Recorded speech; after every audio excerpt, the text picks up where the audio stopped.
I heard that yesterday about somebody whose job is to sell, that the only way they could do something that had to do with data population of a database was to shut their phone off every day. I'm like, what the hell? Have we got people who can't friggin' multitask around here? Are you shitting me? Shut your phone off. I never shut my phone off. Even when I'm asleep, my phone's on. Same. Shut my phone off so I can concentrate on data entry? Yeah. My God. Yeah. What is wrong here?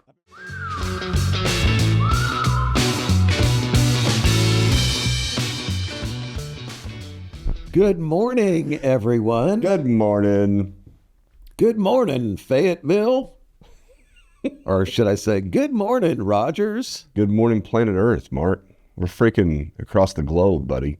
No, I thought we weren't now. I thought we're all about only our country and to hell with everybody else. Sure. Isn't that the plan? But we're still across the globe. We're spreading message. All right, good. We're worldwide. We don't care about anybody else. That's right. That's right. There's no tariff on what we sell. That's right. A big talk about small business. That's right. It is available to all, tariff-free. Tariff-free. Yeah, that's wonderful, isn't it? So, and with the communication networks we have today and It's crazy, man. internets. The internets of things. So, hey, welcome back. We're here with another episode of That big talk. About Small. Business. That was a good one. That's the best one yet. Hey, you set me up. I did, man. You make it easy to succeed. Thank you. Thank you. You lobbed me a softball. I did. So today, we're going to talk about selling. Which is probably the number one thing for every business owner that's ever existed and ever will exist. Sales, sales, sales, and more sales, baby. Drives everything. It's everything, man. You know, I often say there's only problems in business. They're either good or they're bad. Mm-hmm. And I've heard people say, don't sell anymore. What? I've heard that happen before. What? What do you mean, stop selling? Stop selling, we're overwhelmed. I'm like, no. Now, get your system so you can handle the demand is the answer, right? That's right. Stop selling. Never stop selling. You can't, and what about growing too fast? It's never been anything I worried about. No, ever. I've never worried about that. I've seen, and I've probably even propagated some of the misinformation on that. Well, it's not, it's like, well, the most you can grow is somewhere around 30-35%, depending on the business, based on, and generate your own internal capital. Okay. Yeah. But, most businesses, it's like a mix. It's like maybe we can grow by 20%, make 15%. It's a combination of the growth rate and the profitability. Yeah. But there's always exceptions, Yeah. right? Yeah. I just say, just sell, man. Yeah. Just keep We'll selling. worry about that That's later. right. Always worry later about what sales have done that might be another I agree. problem. It's a good problem, though. Yeah. That's a good problem when you sell too much. Again, it's entrepreneurship or it's small business. Yeah. Okay. And when demand, my whole goal with marketing was always to drive demand beyond our ability to supply. That's right. Because when you do that, what happens? You're going to be more selective about who you sell to. Right. Okay. You're going to raise your prices. Yep. Okay. It all comes down to when you don't have enough work, though, what are you going to do? You're going to start cutting expenses, going out of business. Lowering your prices, Yep. doing anything you can do to get paid so you can survive. Mm-hmm. Right? No bueno. That's a bad problem. That's no fun. No. I'd much rather deal with too much demand than not enough. Absolutely. 100%.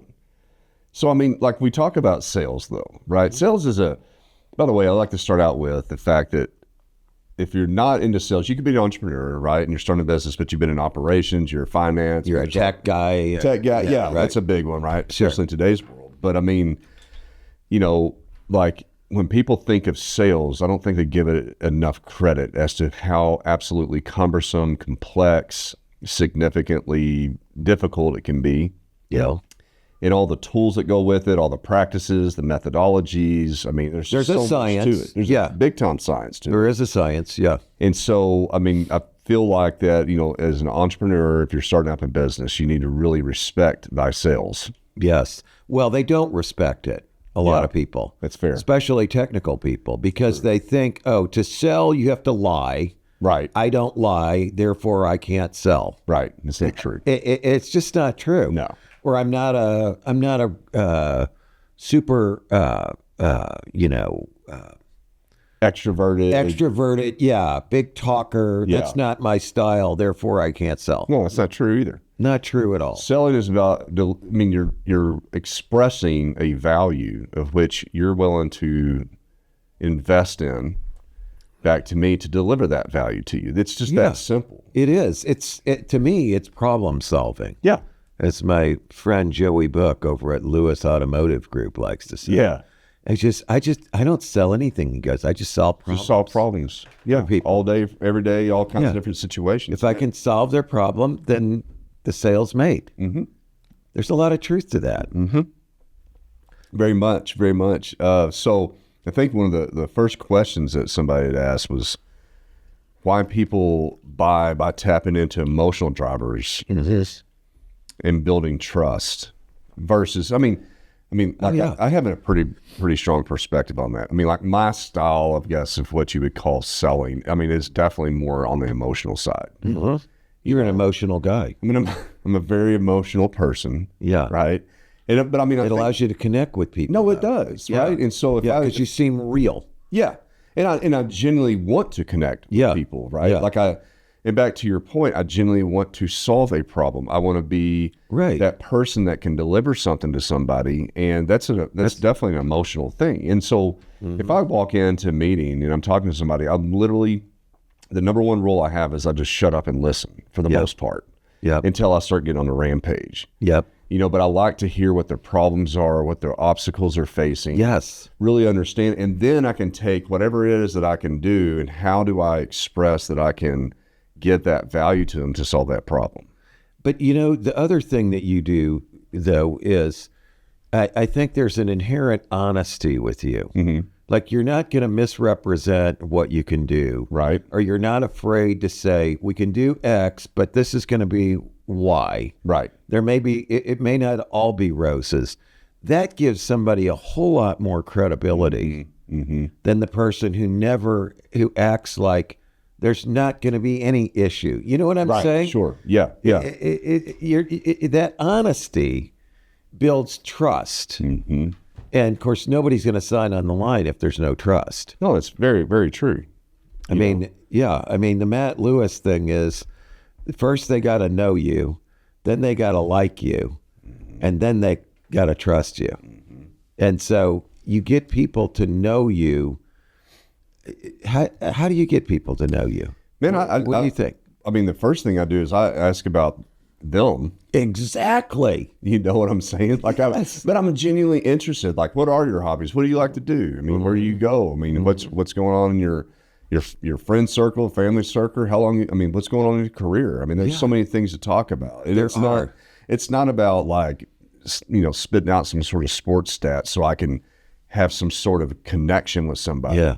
Because I don't really watch sports and I don't get into that. I don't either. I'm the same way. But you're another human being, and I think that you're. If I'm approaching you to sell you something or to do business with you, you're most likely have some level of success that I'm genuinely interested in learning about.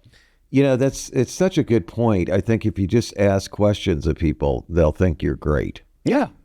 And tell very little about yourself, but they'll go, wow, that Eric is great. Yeah. Okay. Yeah. I don't know anything about him, but God, he sure seemed interested in me. Yeah. Like, I'll never forget one time my ex-wife wanted me to go out with her friend and her husband. Uh-huh. And so I meet this guy, and he was a sort of low-level manager in Walmart corporate. Mm-hmm. He did not ask me a single question about, like, where I was born, what I do, nothing. Could give two flying craps. And I thought, wow, this guy is an asshole. Yeah. I'm sorry, narcissist. But he really was. Okay. She ended up getting divorced from the guy. Yeah. Anyway. Because he doesn't care about other people. He didn't. He just didn't. It was just so apparent to me. And I said to her, it's like, I don't want to waste any time hanging out with him anymore. Yeah. I like her. She's nice. Yeah, I mean, I can remember, I can rewind all the way back to like junior high, and just being able to get along with everyone and anyone. I'm sure you were good at that, knowing you. Well, I mean, I just enjoyed. You're just loved by just people. enjoyed people, It's man. natural for you. Yeah, I mean, it doesn't matter where you're born, what you know, anything about you. Like I can get along with you and have conversation just because. I mean, there's always interest. It's intriguing to me. Yes, you know, that's important to be able to sell. Yeah, no, it is. I mean, that's why that's sort of the starting point for why you can be effective. Now, not everybody who does that necessarily is going to be a good seller, though. Right. So, like, what else do you feel is critical besides on the emotional side?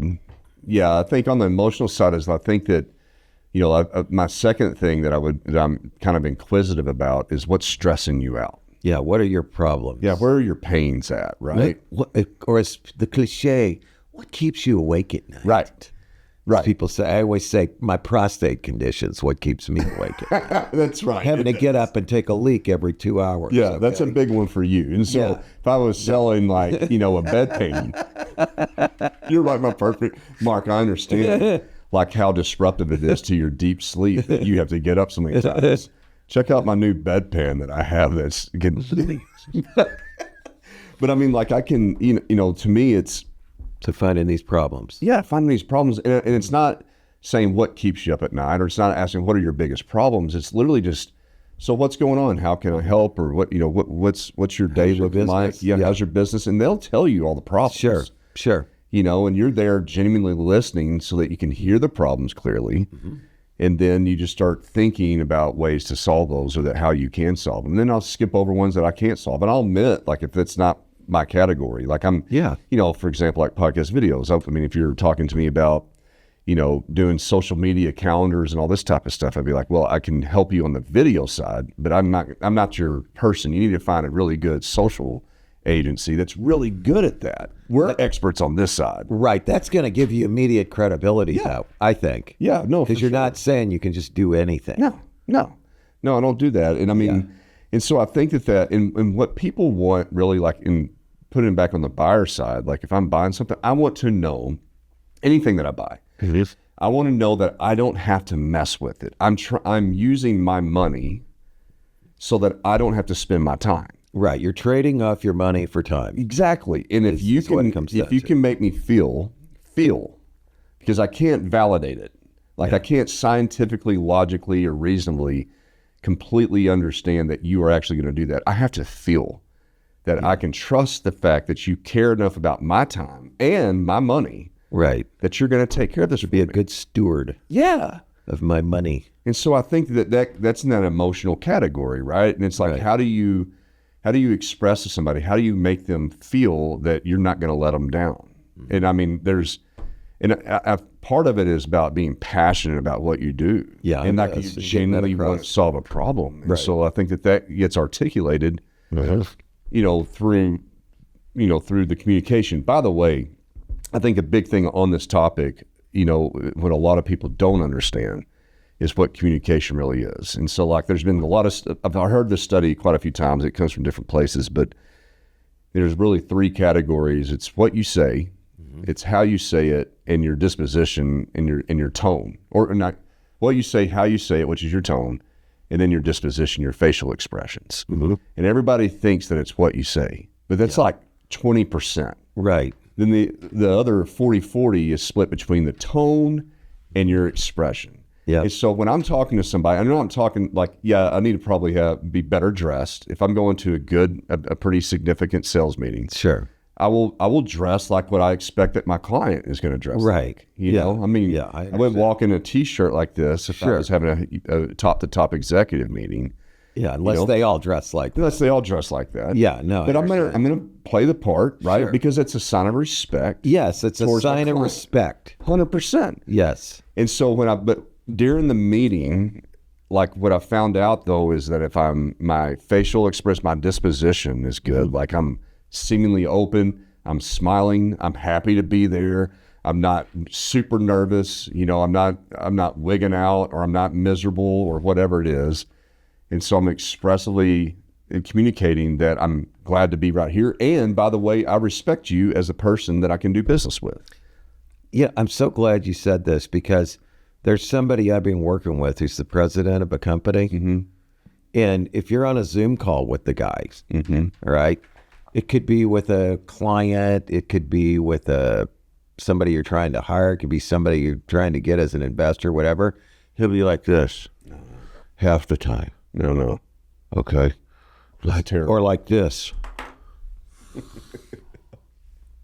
I mean, it's absolutely, That's a killer, man. it just looks terrible. Yeah. It's like you cannot do that. No.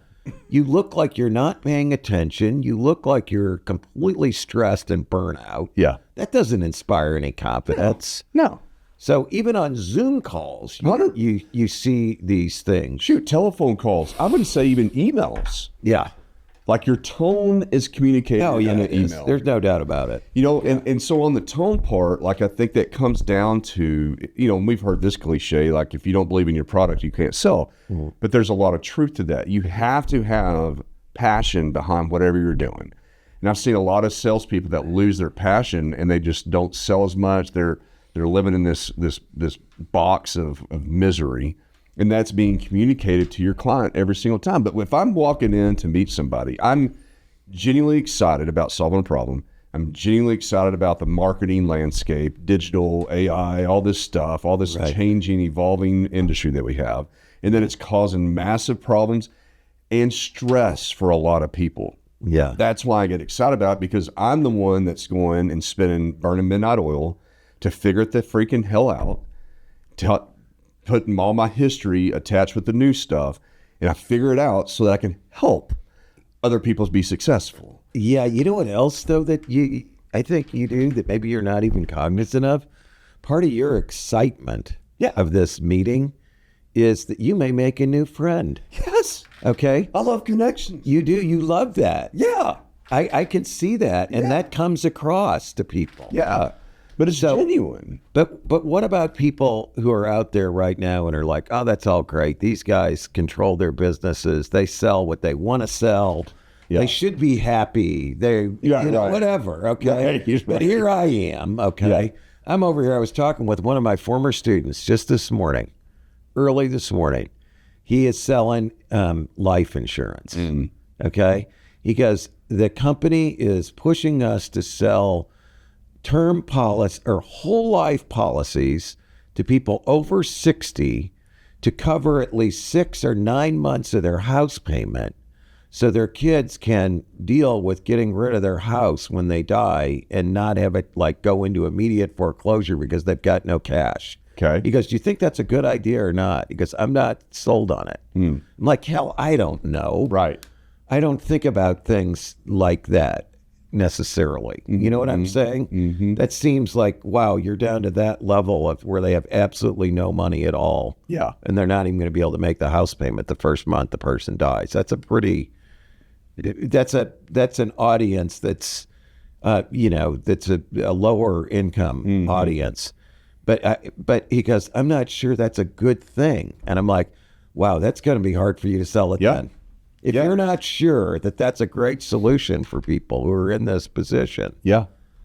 Well, my thing be able to sell that. Well, my thing would be is that, like, we can all do this, and we do it all the time. We make judgments. We have opinions really quick on things, and we look for the negatives and stuff, right? Whereas, I mean, if I was in this that's true too. I would dig into that, like understand, like there was a reason this was created, most likely based on a real need. Yes. Yeah, I got it. Yeah, like because people did end up in this situation. Right. No, 100%. So right. The genesis of this product is based on potentially real need, and you need to go figure that out, right? And very good point. And I would say that you have to. I didn't give them that advice. I wish I had. Well, I mean, go back after this meeting. This applies to everything, but especially with selling.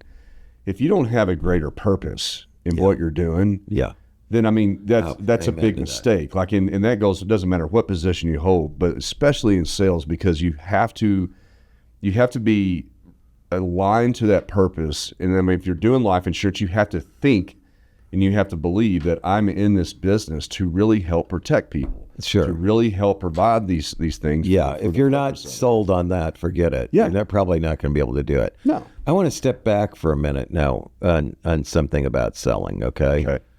That I think is really important for people to understand. I was fortunate early on in my career, when I first got out of grad school, I went to work for a consulting firm that the founder used to be the national sales manager for Xerox Corporation. He understood how to sell. Yeah. Okay? Yeah. He trained people how to sell. Xerox was a selling machine back in the 1960s, all right? And so then he went to work for Management Recruiters, which is a recruiting firm. They knew how to sell. Yeah.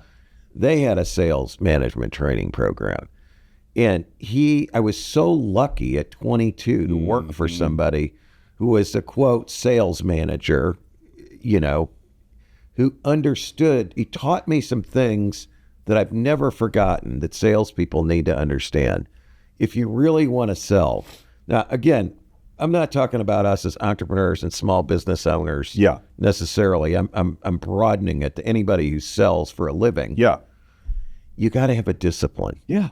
They focused on the activities. How many outbound calls did you make? How many people did you get through to? How many proposals did you make? How many proposals did you close? The activities that lead up to the sale, as opposed to Mark brought in $100,000 this week. That's right. That's what he focused on. Always on the activity. He taught me that if your activities are in line with what they knew, based on tens of thousands of independent events, the results would come out the other end. 100%. I think a lot of people don't understand that. That level of work is also the way that you get experience. Yep. And if you're out there just pounding away at whatever you do, whether that's emails, phone calls, texts, however it is that you're trying to prospect, you do enough of it, you're going to be successful. Man, I 100% agree. That's the non-emotional, logical side of selling. It's the work. Yeah. It is the grunt work. It's been proven time and time and time again. We actually have goals that we set on the revenue side of our business, or KPIs. But it starts out with how many phone calls you make. 100. You need to do 100 a month. If you do 100 a month, you're going to have X amount of meetings. Yep. And out of those meetings, you're going to have X amount of presentations. And out of those presentations, you're going to have X amount of opportunities. Yes. Out of those opportunities, you're going to have X amount of closings. Yep. Right? And then that's how you can measure that. And so, I mean, you should be calling. Like, there was a time, unfortunately, I wish I could get back to it, and I've tried a couple times. But being an entrepreneur, you don't have just one job of selling. Like, I wish. Right, I know. You can't devote your entire day to it. You can't, right? And unless you're at least just not starting selling customers. You may be selling other people. Everybody, employees, everyone, right? Yeah, investors, bankers, parents. Suppliers. whoever the hell. Yeah. But I mean, but like if I remember when I was just in pure sales mode, but I had so much energy. Like, you are the source of energy for everyone and everything. Yes. You're the source of energy for your company. You're the source of energy for your clients, the market. Yeah. But I would wake up, I didn't count how many times I would call. All I did was call. All I did was email. All I did, here's the big thing, is I showed the hell up. There are people getting together every single day in every single community. They're meeting, they're networking, they're collecting, they're eating lunch. There's something you got to show up. You got to go to events, be present, in person. You cannot hang out and behind a computer all day long. Oh, that's a problem with a lot of young people. Yeah. Again, like, I was always encouraged by my bosses. I think of the first 3 companies I worked in before I started my own business. They all encouraged me to get involved with the professional societies, the Chamber of Commerce, the client, trade groups. It was invaluable to me. Yeah. The people I met, some of those people I still know today. 100%. 40, 45 years later, and they became very good clients of mine and it got my name out there. And so you're absolutely right about that. You got to show up. You got to get out there, press the flesh, meet people, you know? I mean, like, here's the thing about it is that you can't look at it as transactional. No. You know what I'm saying? You look at it as relational. And that's so much more fun. It is. Isn't it? Like, and you know what I want to wig out is anytime I'm saying, man, that's not a good meeting. You shouldn't take that meeting. You shouldn't go have a coffee with this person. You shouldn't. That's a waste of time. There is no such thing on planet Earth as a wasted time meeting with anybody. I'm glad you said that, okay? Because here's how that applies to in my mind to selling. And I know you've experienced this before, okay? And a lot of logical people. Let's say I worked with engineers my whole life. Whenever you start talking about selling, they inevitably want to know, well, who are the big clients out there? Let's devote all our energy only to the big ones that have potential, that we know have work, okay? Right. I never subscribed to that theory. I never once did. I'm like, those are the people that everybody's going after. I like building my business with all these other people who are not getting called. I'll never forget, I called on this one company when I was young, and I worked for this engineering firm, like 25. The guy, I get him on the phone. He's like, he calls another guy over. He's like, Bob, you got to listen to this. This guy is with an engineering firm, and he's actually calling us to try to sell us services. It was a novel thing. Yeah, that's he hadn't crazy. gotten called before. That's crazy. Okay? Man. But I'm just saying, why is that preoccupation with all these logical people only for going after the big fish, and then they ignore all these other people out here who have needs, and maybe they'll turn into a big fish someday? Oh, that's the thing, is you want to be in their mind when the decision time comes. Yes. Right? Not when they're in the middle of trying to figure things out, right? And that big money flow, the bigger the clients, the more strenuous the RFPs are, the bigger the more people who are involved that are out you're not in touch with. Attorneys and Purchasing people. Yes, exactly. It just gets all this, and then you got all this political drama that happens. You can have the best, I can't tell you how many fantastic, I mean, slam dunk meetings that I've had with clients. Yeah, but it was shot down by somebody else completely. After the meeting, who wasn't even involved in it. Yeah. They made the decision or had an influence, or they're like, oh, we already got that. Yeah. Or, oh, that's good information. Let's just do it ourselves. Yeah. How many times does that happen? Oh, dude, I'm sure a million times. All over the place in big corporations. And I love working with smaller businesses. I love working with the up-and-comers, right? Well, and it also makes your business more resilient, and you don't have that client concentration risk that devalues your company when all your work comes from one client or customer. Yeah. And I think it's also like it's a challenge to me. Like, I actually talked to one of our clients yesterday. I called him up and I was like, it looks like the stuff that we're doing for you, our service, is working. Yeah. Do you feel that way? Yes. I've seen more traffic. You weren't afraid to ask that question. No. Yeah. No, I want to know. I want to genuinely know that what I'm doing and you're paying me for is freaking working. Like, I need to know that. Sure. And then I'm like, okay, that's good. We're on the same page today. But then I brought up another point. I was like, can you prove that what we're doing is working? Well, I mean, it's hard to tell, but we feel that way. I'm like, good, I agree. I'm feeling the same thing. But I want us together to prove this, because I want you to know for certain and me to know. And that's a hard thing to do in advertising, right? Is like to genuinely prove that what you're doing is actually working. Sure. And so, but with that conversation led into, here's what we need to do. We believe together this is working. Let's make some improvements quickly to prove that value. And then if that's the case, what this is telling me is that we can double down. I was going to say, do more of it. Do more of it, baby. Yeah. So you might be doing $1,000 right now a month.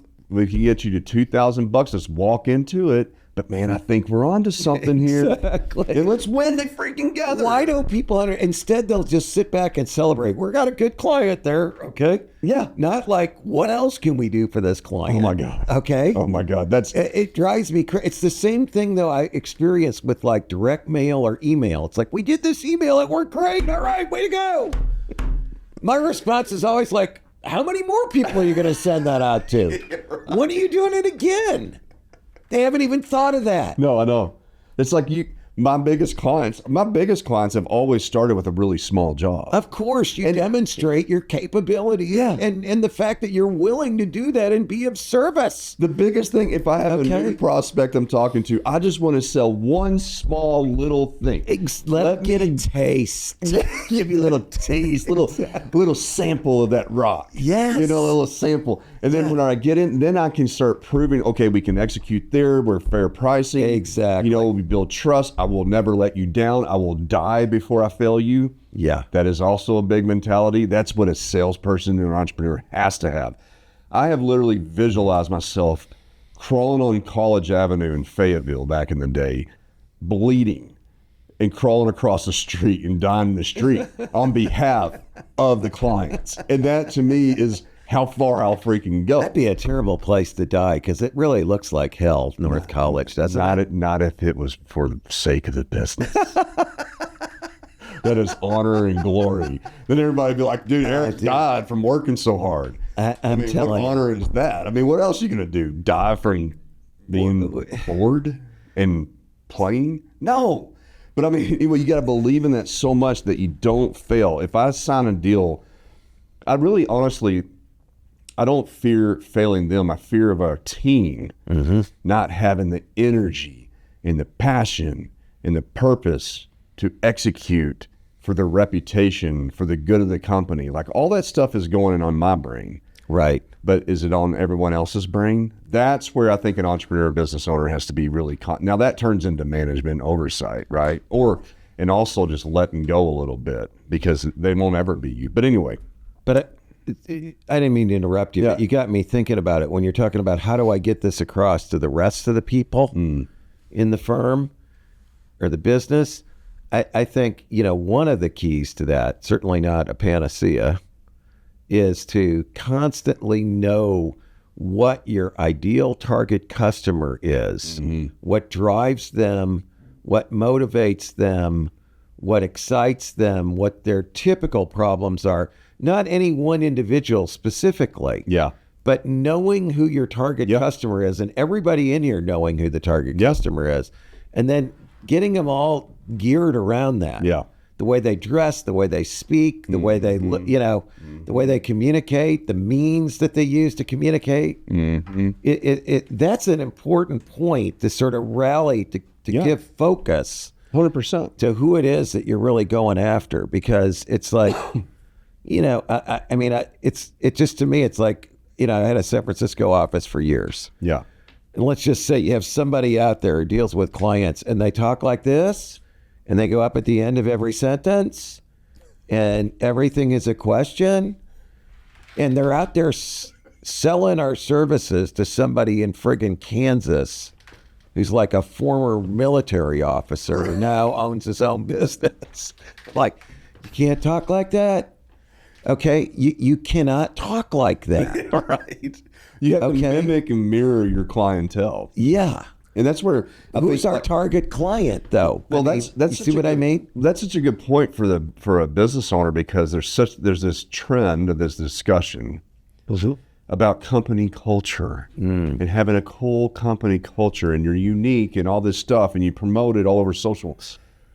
But if your company culture is not aligned to your target audience, dude, so true. Like you're gonna hurt yourself, right? I years ago when Facebook just started to get popular. Yeah. I had a client that was that had like a marketing person. They constantly put stuff on Facebook, and all they put on there was party after party after party after party. Nothing about what the firm did at all. And I said to the CEO one day, I'm like, Jesus, if I read your Facebook, it looks like all you people do is have parties over there. You'd be the last company I'd want to call. Like, you're right. Like I pay you money so your team can go have a safe life and party. That's not why people pay money. Exactly. I don't pay money to support other people. Yeah. I pay money to get things back for my money. Yeah, exactly. That's what people think. It's so funny that you said that. Yeah, but I mean, like, you have to. It's all about matching who your client is and that's just out of complete respect. Yeah. Like, I mean, if I work with Walmart and they communicate and they're using Teams or whatever or Zoom, Guess what I do? Use Teams or Yeah, dude. Right. I don't like, oh man, let's use Google Meet. That's all I got. That's all I want. I mean, no, dude, you match. You match with it, or do they want it in this format, or do you put it in this system? You know, you don't go against the grain. Yeah. Because it's what your culture's doing. Right. And you don't like try to shove your political value orientation or your values down their throat either, right? That's why in my business, I don't allow any of that discussion. Again, I know. And this makes me sound so insensitive. If I go back 30 years, again, I'll take my San Francisco office. Yeah. The manager of that office used as a pronoun S/he. Okay. S for everything. Okay. S/he. I'm like, where'd you get that? That's not, again, I got a client in friggin' Iowa. They don't know what S/he is. Yeah. You could say he or she. Sure. But no, she wanted to make a point of the S comes first /he, even though the sort of conventional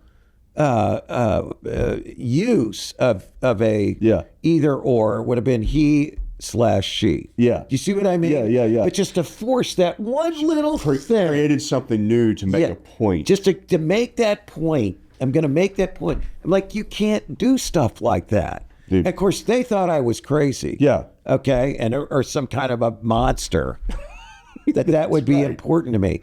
But I know I can anticipate how that's going to be received because I know these people, as you say. Yeah. I know my target customer. Just stick with the game, man. I mean, why you got to make it more than what it is? Yeah, exactly. And don't you want to get a paycheck? Don't we want to earn money? I mean, that makes everything go around. No. I would impose my value system on you. That's right. And if you don't, I will shame you. That's not business. Okay. That's your personal life. Yeah. And boy, dude, I'm going to keep those separate. 100%. 100%. Yeah. I'm not going to put my personal life out there on Facebook or whatever so people can line up on one side or the other. You know, I think that it's worth talking about a little bit about, like you brought up a little bit about the organizational tactical process, but like another big thing today that I think can really, and it stumbles me, but then it can stall out a lot of businesses are the softwares and the processes. Sure, the CRM or whatever. Yeah, man. Right. It's like you can just get you can get so just out of whack, and then the automation of all leads and all these processes. It's like, man, I mean, there is a level of, and especially with the AI stuff, like people can get really twisted up in this too. But there is a level to where like it makes better sense just to freaking do the work. Yeah, I know. You know, I mean, you're better off to start out with a spreadsheet, numbers, wherever you're going, and just work that plan. Right. It's better to make more calls than it is to build some sort of automated system that might potentially make calls for you. And then now you got to hire a team of people that know how to automate all that and keep it in check. You know, like you don't really need that much as a single salesperson starting up a business. No, that's so true. Just something that just your Rolodex, dude. That's what in the old days, that's what it was. Yeah. I mean, there's big business happened back in the day. Yeah. You know, with that. Now, if you're starting a software company where your entire audience are global and it's tech touch, and so you don't And you're dealing anticipate with other talking to tech people. Yeah. Well, yeah, and there's no communication to a human between, and you're supposed to transact online. That's a different process. Right.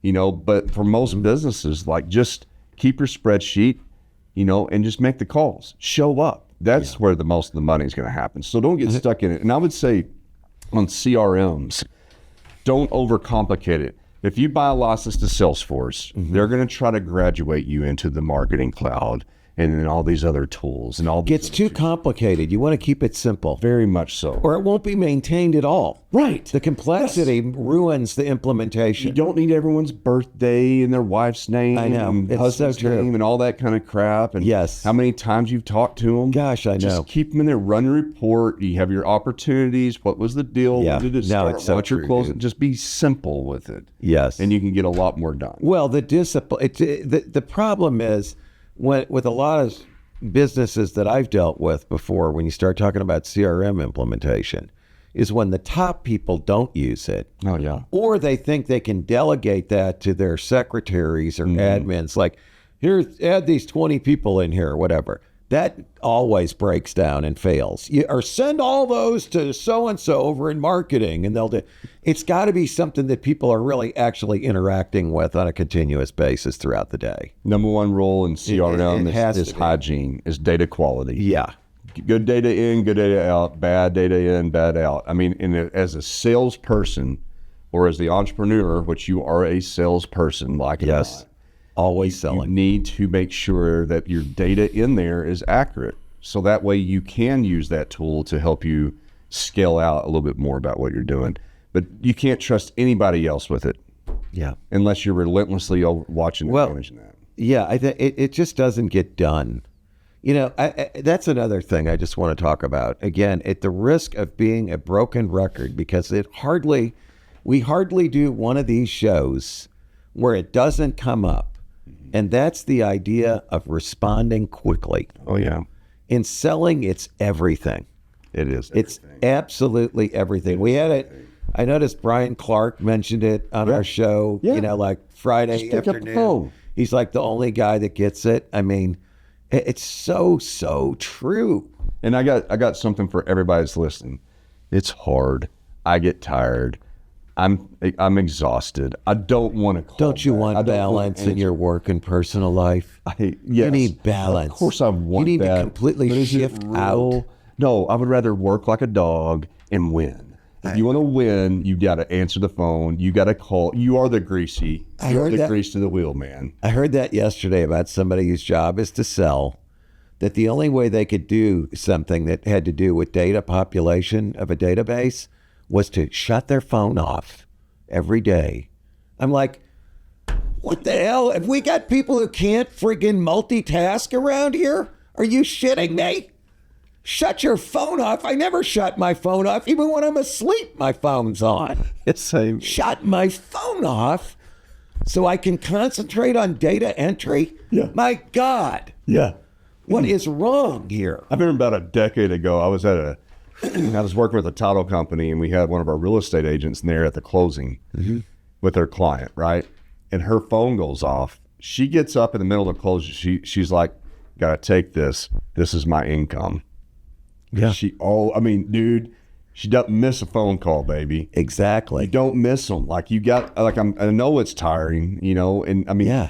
But you got to take them, man. I mean, you always have to be. You have to be responding on the emails. I mean, it just requires that. It's so true. And it doesn't mean that you're 100% all the time like Mark Zweig. Like if you drop down, you have got to pick yourself back up to be that greasy wheel that's going out there. And by the way, there is a rule of like follow up. It takes 7 follow-ups out of. I know. It takes 7 follow-ups. Take contacts to get a deal done. Yeah. Like a lot of people think like they got this opportunity, write the scope, send it over, and you sit around and you wait, your fingers crossed. And I don't want to bother them. Oh, hell no. Yeah. I mean, you stay on top of that, because the longer that time span goes, the greater the odds are it ain't going to go ahead. That's right.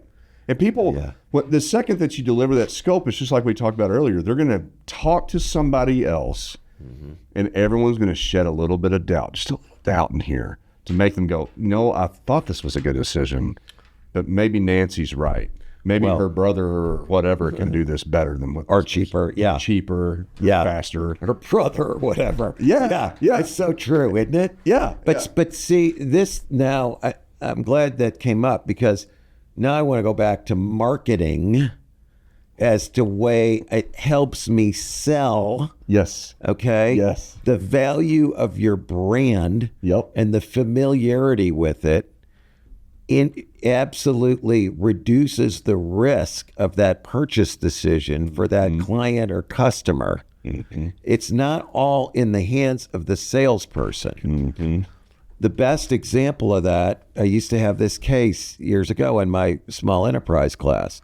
New United Motor Manufacturing, Inc. Made the Toyota Corolla and the Chevy Nova. It was a joint venture of Toyota and General Motors. They're made here in the U.S., okay? The same car, one's branded a Nova, one's branded a Geo Prism or a Toyota Corolla, all right? Same car, coming out of the same plant, coming out of the same assembly line, all right? Identical. other than the labels and maybe the grill. Yeah. Toyota outsold GM like 5-1 or more. And they sold the cars for $800 or $900 more than what GM was getting for the same car. Why? The brand. Yeah. The brand sold. Chevy dealers are selling these other ones. They're out there. Hey, little buddy, tell me about yourself. Yeah, I'm going to sell you this. What are the payments? You know, Yeah. The Toyota dealer, they're like, we're taking orders. We've got 3 cars coming in 5 weeks. White, or white. Which one do you want? Right. Okay. Yeah. They don't have to sell hard at all because they've driven the demand with their marketing and have created such a great brand. We all know a friggin' Toyota Corolla is a good car. No question about it. Now, maybe Chevys, we don't have that same feeling about. Okay? Ready to level up your show? At podcastvideos.com, we offer industry-leading recording and expert marketing to help your show reach more listeners. From creation to distribution, we've got you covered. Visit podcastvideos.com and elevate your podcast today. And so that's another thing, I think. If you want to sell effectively, do the other things that you need to do with your marketing. That's right. That creates the setting that reduces the risk in the client or customer to hire you. And it's familiarity. It's just that's all there is. Familiarity, it's credibility. Yeah. You know, it's and if you have quality, like what drives me nuts is like I'll still see them. Like, and the construction trade's the worst on the planet with it. Terrible logo identities. Oh my God. I mean, ferociously bad. Always lost, always on a white truck, always with letters that are too small, always just confusing and non-memorable. Yeah. In every way. Your brand demonstrates the quality of work that you do. Absolutely true. Yeah, and the truck's a pile of crap too, I might add. Right. Filthy. Yeah, by the way, you don't clean your stuff. You don't keep it updated. Yeah. Like, I mean, all that stuff is part of your brand identity. Yes, it is. It delivers familiarity and credibility to your sales process. Yes. I mean, dude, I tell you what is it? Is it Pinky Window Cleaning? I don't know. I can't remember. But anyway, man, they have a fantastic brand. In their videos, they show them working. Everyone's dressed nice. Right. You know, and they have their brand on their uniform. And if you need your windows cleaned and somebody reaches out to you from Pinky, you're probably more likely to use them, right? Yeah. Than ABC Windows. Yeah. I mean, you can go look at a website and go, oh, they're credible. Right. Like, you don't even have to read anything. You just like, oh, this is well put together. Yeah, they know what they're doing. Yeah, they have a phone number up there. I can get a hold of them. All these trust marks. That's your brand. Like, can I get a hold of you if there's a problem? Yes. Do you look like that you know what you're doing? Yes. You know, if you don't pay any attention to your own company quality, how are you going to give me quality in mine? I've always been tuned into that and very sensitive to that. You know, like you say, I mean, the company vehicles, the parking lot, the signage, everything. Those are all touch points. Here's another thing that drives me crazy about sales, the negativity on sales. It usually comes from folks that aren't salespeople. Yeah. Right? But this kind of goes back to the bad meeting thing. But when I used to go out and solicit directly in companies, and I'd come back and I'd talk to whoever, else on my team, and they're like, did you get a hold of the president? No, he was in a meeting. Well, what'd you do all day? I mean, why do you keep trying to go back there? I'm like, man, I've just built a relationship with the lady at the front desk or the dude at the front desk. Exactly. Like, I talked to them today, and I'm going to go back again next week, and I'm going to know this person now. Right. And then I'm going to talk to another person. I'm going to write their name down so I remember it. Yeah. I encircle the entire client, man. Exactly. I don't just go after the decision maker because you have influencers. It's the same thing with LinkedIn. If I want to deal with a company, I may go contact the CEO and the chairman. I mean, I might connect with them.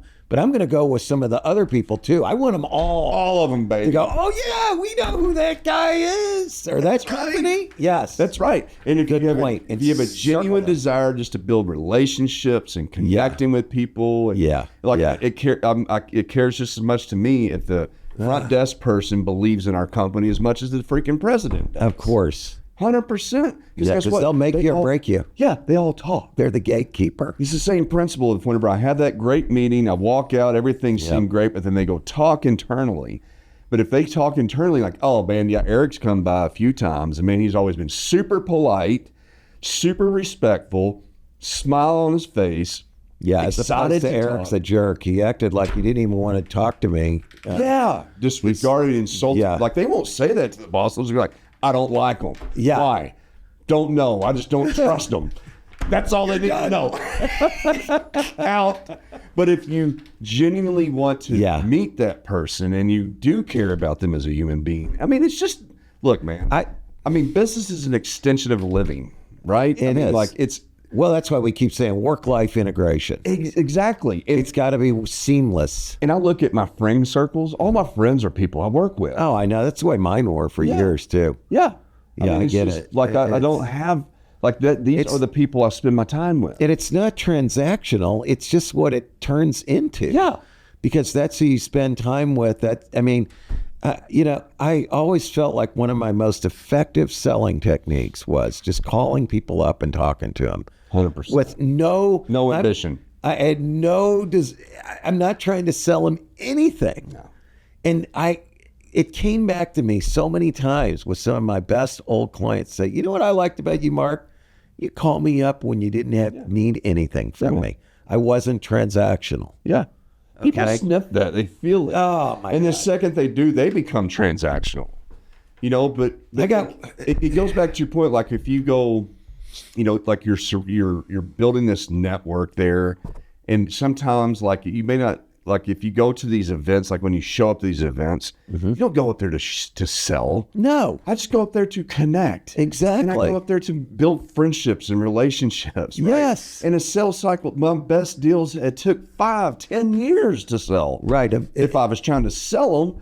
And I mean, that's what happens to a lot of companies when they come into a new area. They don't realize the power of the community being embedded, being trusted. It takes time. It just takes time to build that. I always use the example. I say when we were growing Zweig White, that's now Zweig Group, it was just like 2 or 3 times a year.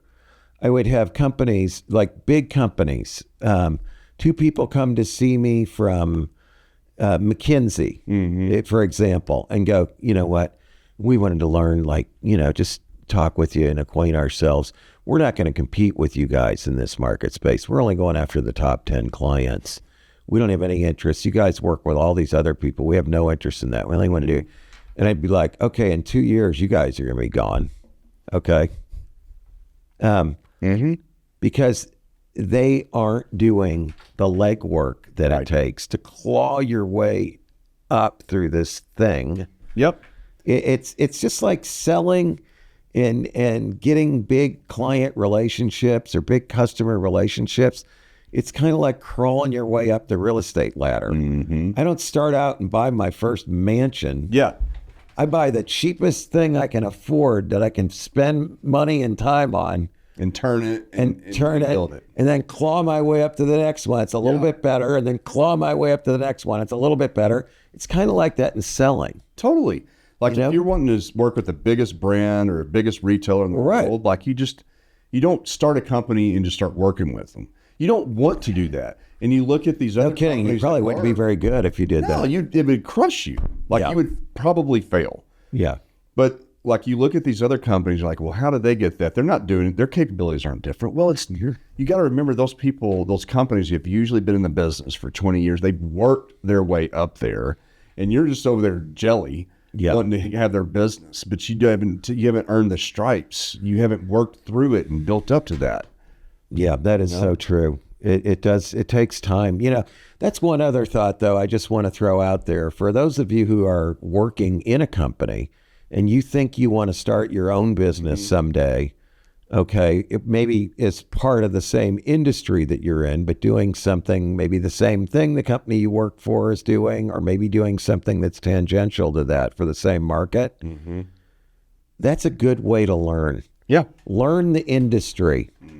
Don't just learn your little piece of it. That's right. Be knowledgeable about what's going on in the overall industry. You'll have a lot more credibility. And if you work in one of these other companies, you'll also maybe learn, like, some of the things that made them successful. Yeah. Okay, that wouldn't hurt either. That wasn't accidental. It's part of your education, I guess, is what I'm saying. If you got an interest in an industry, you want to have a business, Go to work for one of these other companies someday that's bigger and add value to them. Help them build their business. That's business karma is real as hell. No kidding. If you go in and I've seen this happen with some entrepreneurs too. They go in, they work for a company, they help build that company, bring it to bigger heights, and then they go off and do their own. And now they have this respect. Exactly. This karma that follows them into their next. Yeah, the reputation is established. Everybody wants to support good people. Yeah. This isn't complicated. So one last thing I want to talk about is closing. And, if you ever saw Glenn Ross, which is now on Broadway, by the way, a new remake of it. Yeah. Okay. ABC, always be closing. Yep. Alec Baldwin. There's a lot of truth to that. We are being bombarded in our neighborhood right now by door-to-door salespeople. And yes, it's infuriating, okay? There's a dude that rides around on a Segway that's trying to sell pest control services. Yeah. They've got all these young people, like young, clean-cut looking people, girls and guys out trying to sell pest control. That's the big thing. Yeah. My next door neighbor said that a girl came to his house. He texted me because they're on their way to your house. She was on a skateboard and she's selling pest control. I said, so I already had the pest control girl come up my driveway. I'm sitting on my front porch, okay? She starts walking up my driveway. I'm like, how can I help you? Yeah, I'm here to sell pest control. We're working in your neighborhood. I go, I'm not interested. She goes, no, I'd like to just give you a proposal just the same. I'm not interested. We'll be glad to give you a price. I'm not interested. She was absolutely ignoring everything I said. And you know what? I thought to myself, a lot of people wouldn't be as tough and direct as I was. The fact that she didn't give up until 3 times tells me that she's probably been well trained. 100%. That resiliency. Just not listening to no, okay? And you know what? I'll bet if I was like my 70-year-old neighbor who ended up hiring him, all right, they just give in. They just give in. Yeah. They just go, okay, give me a price on that. I mean, sometimes it works. I think it depends on what you're selling, who your buyers are. I mean, but a lot of times as an entrepreneur, like you're selling a service, and there's better ways to go about it. But there are tactics that are very good, and that's a whole nother world. That's why when we started this conversation, I'm like, sales is such a big industry. Like it is. It doesn't get the credit it deserves. People think you're either a salesperson or you're not. No, there's so many tactics you can learn. Right. So many processes. There is a science, as we said. Science, and it can take there's a lot of knowledge to get it all. Yeah. There's a couple of salespeople that I've met in my life that I'm like, they're the best. Yeah, I hear you. One cat, and I mean, it's just like, dude, this dude just like breathes numbers. I mean, all he thinks about is how many calls, how many opportunities in the pipeline, what's the audience, and he's just so relentless. Yes. And quantitative. Yes. It's all numbers, but that's what he chomps. That's what he understands. He understands the relationship. He's badass. Right. Of course he does. He can't be touched. I'll never forget. I always, I've worked with a lot of real estate people, and one, here who's really great, particularly a great negotiator. But I think back, I had another experience when I first moved to Memphis. I was looking for a house. Cry Like was the big realtor in Memphis. Well, you're from Jonesboro. They were probably there too. Yeah. And so I get, my boss says, you got to talk with this guy. Erwin Ostro was his name. So Erwin Ostro comes to our rental apartment and interviews my wife and I. Uh-huh. He spends an hour and a half, interviewing us. I swear, every question you could think of. And then he goes, now on Friday or whatever, I'm going to be back and I'm going to have a list of houses that we need to look at. So sure enough, he comes back. He's got this list of houses. He goes, this one right here is I think is number one on the list. We go look at it. Okay. And we're like, I don't know. Well, we look at the other 5 when we got done, and guess which one we bought? The first one. The first one. He was absolutely right. He knew exactly what we needed for what we could afford. That's called a needs assessment. He was number 1 at Cry Like at the time. And there was a reason. And he cared, and he asked the right questions. He listened. Did what he said he was going to do. Everything. Well done. He was the archetypal sales guy. Perfect. In my mind. Yeah. Wasn't a glib, fast talker at all. Yeah. It didn't talk that much, but he just knew he was delivering what we wanted. He had that pattern, and he knew this pattern, this process to deliver good value. Yeah. Good chat, Mark. Oh, we could talk more about this. I think there's a lot to this subject. Yeah, it'd be cool to get a couple of really good salespeople to come in and talk about it, because I think entrepreneurs, business owners, you can always learn more. Yeah. Things about sales. Yeah, I think it would be very good. All right. Well, been fun. Yeah, this has been another episode of Big Talk About Small Business. See ya. Check ya.